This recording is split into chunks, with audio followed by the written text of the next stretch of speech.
नमस्कार दोस्तों। नेपोटिज्म बड़ा आजकल का ट्रेंडिंग शब्द है। फिल्मों में नेपोटिज्म है और सुशांत सिंह राजपूत की मौत को लेकर कंगना और बाकी के लोग या जिस तरीके से सोशल मीडिया पर तमाम लोग इस राग को छेड़े हुए हैं। कहानी है ये भी सबको पता है, इस पर भी लोगों के तर्क वितर्क आ रहे हैं। लेकिन आज मैं आपको निजी अनुभव से बताता हूं कि कैसे हमारे मीडिया में, इंडियन मीडिया में खास तौर पर न्यूज चैनल्स में जबरदस्त नेपोटिज्म है। अलग किस्म का है। यहां सगे वाले कुछ और होते हैं, यहां सगा तय करने के पैमाने कुछ और होते हैं। निश्चित तौर पर ऐसा नहीं, क्योंकि मैंने बहुत ही कम देखा है कि जर्नलिस्ट के बेटे जो है वो कामयाब जर्नलिस्ट बन रहे हो, क्योंकि जर्नलिस्ट बाप कभी चाहता ही नहीं कि उसका बेटा जर्नलिस्ट या जर्नलिज्म में जाए। वो समझ जाता चुनौतियां, अनटिल एंड अनलेस वो व्यवसायी स्तर के जर्नलिस्ट ना हो गए हों, सिर्फ लिखने पढ़ने तक सीमित हैं। तो परिवार के अन्य लोग भी कहते हैं कि भैया सब करना, जर्नलिज्म मत करना। जैसे मैं कभी सोचता हूं तो मुझे अपने भीतर से तो कभी ऐसा दबाव नहीं महसूस होता, लेकिन परिवार के दूसरे लोगों का दबाव आता है कि भाई जर्नलिज्म में बच्चों को नहीं भेजना, कहीं भी भेज दो, क्योंकि वो मेरे करियर को, मेरी जिंदगी को जानते हैं। अब मेरा करियर ऐसा क्या हो गया।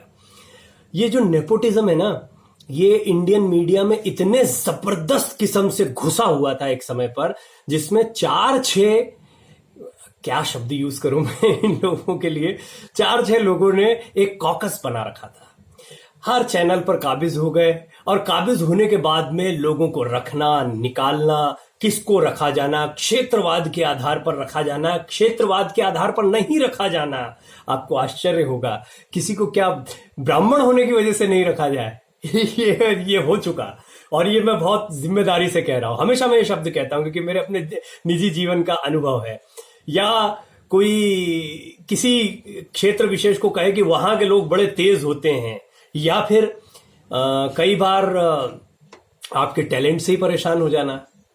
कम टैलेंटेड आदमी चलेगा, लेकिन आदमी अपने इशारे पर चलने वाला होना चाहिए। ये नॉर्म्स हैं मीडिया के। अगर आपको नहीं पता है तो या तो आप मीडिया का हिस्सा नहीं है, या आप मीडिया को बहुत दूर से देखते हैं, आपको मीडिया को घुस के देखने का मौका नहीं मिला। तो ये जो कॉकस था, इसने नेपोटिज्म की जो शुरुआत की, उसमें सबसे ज्यादा घिनौनी चीज ये थी कि ये खुद तो अयोग्य थे ही, घोर अयोग्य लोग। ये इन्होंने अपनी योग्यता को साबित किया बोल बोलकर और पद से। क्या होता है कि कोई किसी ऊंचे पद पर बैठ जाता है, लोगों को रखने निकालने की क्षमता उसके पास में होती है, तो वो योग्य। अगर वो योग्य होते तो आज धूल नहीं फांक रहे होते, आज इधर उधर नहीं भटक रहे होते। वो योग्य होते तो खुद के पैरों पर खड़े होकर उन्होंने खुद का कुछ डेवलप कर दिया होता। क्यों नहीं कर पाए? क्योंकि उनके अंदर वो योग्यता नहीं थी। हाँ, वो पपलू जरूर थे अच्छे, वो गुलाम जरूर थे अच्छे, और बाद में इन गुलामों ने इकट्ठा होकर नए गुलामों की फौज पैदा कर दी। और ये जो नए लोग आए, इन्होंने बहुत सारे पत्रकारों को कुंठा से भरा। मैंने अपने निजी जीवन में कई जगहों पर इस चुनौती को झेला। ऐसा नहीं है कि मेरे इतने लंबे करियर में 20 साल में मुझे चैनलों में जाने का मौका नहीं मिला, और ऐसा भी नहीं था कि मेरे काम से किसी को आपत्ति हो। सब मेरे काम से परिचित थे, मुझे खुद भी कभी ऐसा नहीं लगा। और आप लोगों के स्नेह से या जितनी भी चीजें मैं सीख पाया अपने कॉम्पिटिटिव वर्ल्ड में, वो मुझे ठीक लगी कि हाँ, मेरा काम ठीक है। इसके बावजूद मेरे लिए चुनौतियों का अंबार था। कोई गॉडफादर नहीं है, कोई ऐसा व्यक्ति नहीं है कि जिसको मैं कह सकूं कि जिन्होंने हाथ पकड़ के मेरा जर्नलिज्म शुरू करवाया और मेरे जर्नलिज्म का अंत करवाएंगे। लेकिन इन लोगों के कुछ ऐसे पपलू थे कि यहां से उठकर यहां जाएंगे तो इनके साथ में वो सारी की सारी टीम जाएगी, यहां से उठकर वहां जाएंगे तो ये ब्लैकमेल भी करते थे। इन्होंने अपने मालिकान के ऊपर अपना स्तर, और ये दबदबा दरअसल वहीं से बनना शुरू हुआ था। फिर धीरे धीरे इन्होंने पूरे मार्केट को कैप्चर कर लिया।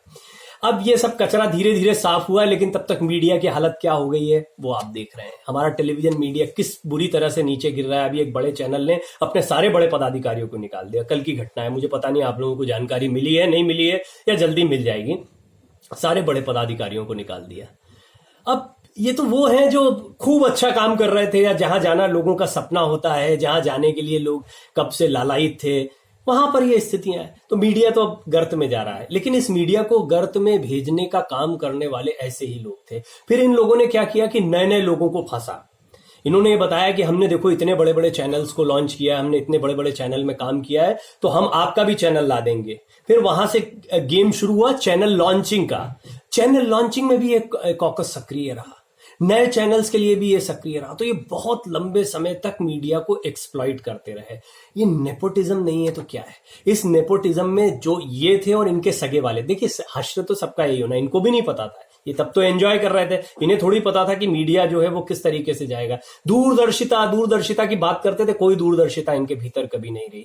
पत्रकारिता की बात करते थे, कोई पत्रकारिता, इनको कभी पत्रकारिता जगत आने वाले समय में याद नहीं रखेगा जैसे कि अन्य पत्रकारों को याद रखा जाता। आज भी राजेंद्र माथुर साहब की हम बात करते हैं, आज भी वैदिक साहब आज भी सक्रिय हैं इतने बुजुर्ग होने के बाद में। हम ऐसे पत्रकारों और डॉक्टर नरेंद्र कोहली जैसे लेखकों को याद रखते। बहुत समय लगा जब सरकार से लेके हर आदमी ने दबा कर रखा, लेकिन इसके बावजूद अपनी बात को कहते रहे और इनको इतिहास याद रखेगा, मैं दावे से कहता। लेकिन ये लोग जिन्होंने सिर्फ एक कॉस्मेटिक, एक अपने इर्द गिर्द एक ऐसा माहौल बनाया जो झूठ के अलावा और कुछ नहीं था, उस झूठ के जरिए इन्होंने बहुत लंबे समय तक मीडिया पर राज किया। ये कहना तो मुझे ठीक नहीं लगता, लेकिन दिखता बाहर से ऐसे ही है। इन्होंने मीडिया को कब्जाए रखा और कई ऐसे युवा रहे जिनकी प्रतिभाओं का दोहन नहीं होने दिया गया, या फिर उन्होंने किया तो खुद के दम पर किया, खुद स्ट्रगल करते रहे, संघर्ष करते रहे और उनके संघर्ष शायद थोड़े बड़े हो गए, लेकिन कुल मिला और अच्छा रहा। इनमें से किसी की चपेट में कोई आ जाए, मैं अपनी बात कहता हूं, इनमें से किसी की चपेट, मुझे तो इन लोगों से मुकाबला करने का मौका मिला। मैं तो ईश्वर का बहुत धन्यवाद करता हूं कि मुझे इनसे कभी नौकरी मांगने का नहीं, बल्कि इनको अपनी नौकरियों का खतरा मुझसे रहा। ये अब खैर गए जमाने की बात हो गई, अब समय बदल गया है, वो उन चीजों को याद करना ठीक नहीं लगता। लेकिन हाँ, इससे एक प्रोत्साहन जरूर मिलता है। मैंने कभी किसी का बुरा नहीं चाहा और ना ही मैंने कभी किसी को इस दृष्टि से देखा, क्योंकि मेरा एक्सपोजर नहीं था। मैं इस तरह की राजनीति का हिस्सा कभी नहीं रहा।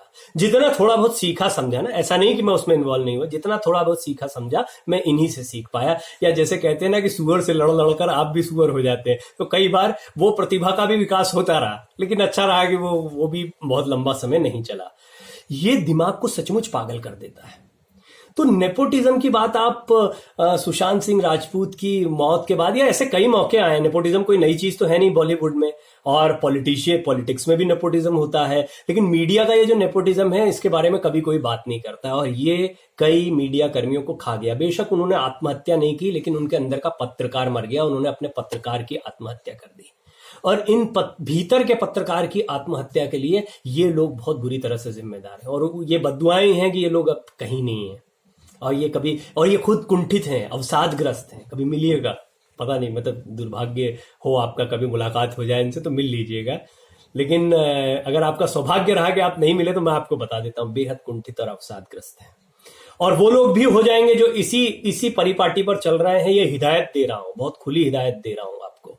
आप मुझसे बड़े हो, छोटे हो, जो भी हो, आपको नहीं समझ, और जरूरी नहीं है, उम्र का तकाजा कोई चीज नहीं होती। मुझे लगता है कि अनुभव जो है वो सबसे महत्वपूर्ण होता है। उस बच्चे को मैं ज्यादा अनुभवी पाता हूँ, ज्यादा बेहतर पाता हूँ जो सड़क पर संघर्ष करना सीखता, बजाय उस बुजुर्ग के जो हमेशा एसी में रहा है या बड़ी बड़ी कारों में चला है। जिंदगी के अपने अपने अनुभव होते हैं। मेरा अनुभव ये कहता है कि मीडिया को गंदा करने में इस नेपोटिज्म ने बहुत गलत योगदान दिया है, और आगे इस परिपाटी को नहीं कभी चलना चाहिए, क्योंकि अभी भी कुछ कुछ जगहों पर है अपने खास वालों। लेकिन अब क्या है कि मैं देखता हूं कि बहुत जो बड़े बड़े पत्रकार हैं जो कभी दिग्गज हुआ करते थे, उनकी खुद ही हालत खराब हो गई है, तो याचना की मुद्रा में दिखाई देते हैं। जहां जब मौका मिल जाता है तब चले जाते हैं, किसी तरह अपनी इमेज को बरकरार रखने का प्रयास कर रहे हैं, किसी तरह अपनी आजीविका का प्रयास कर रहे हैं। आजीविका तो चला ही रहे ना हमारे मजदूर भाई। हमारे मजदूर भाइयों ने रिक्शा चलाना बंद किया तो खरबूजा बेचना शुरू कर दिया। अरे आप खरबूजा बेच पाएंगे क्या? नहीं बेच पाएंगे ना। वो आपने तो अपने आप को कथित पत्रकार के तौर पर प्रेषित किया था समाज के सामने। पत्रकारिता आपकी चल नहीं पाई, क्योंकि उस समय पर पत्रकारिता का जब आपको मौका मिला तब आप कर रहे थे राजनीति, तब आप कर रहे थे नेपोटिज्म मीडिया का, और ये आपको कभी आगे बढ़ने नहीं देगा। तो ये मैंने जैसे कल कहा था ना कि थोड़ा सा कभी कभी दुख का समय जो होता है वो अंदर एक उत्साह भी भरता है, और मैं निश्चित तौर पर ये बात उत्साह से कह रहा हूँ। मुझे इसको एक्सेप्ट करने में कोई बुराई नहीं है। मेरे मन में क्यों ये भाव अच्छा आता है? क्योंकि वो थ्योरी सही होती है। एक समय था कि जब आपके दिल में एक दर्द होता था कि यार ये लोग जो हैं ये क्या इस तरह से हमेशा राज करते रहेंगे और हम लोग हमेशा प्रताड़ित होते रहेंगे। लेकिन आज लगता है कि नहीं, ऐसा नहीं है। वो सोच गलत थी।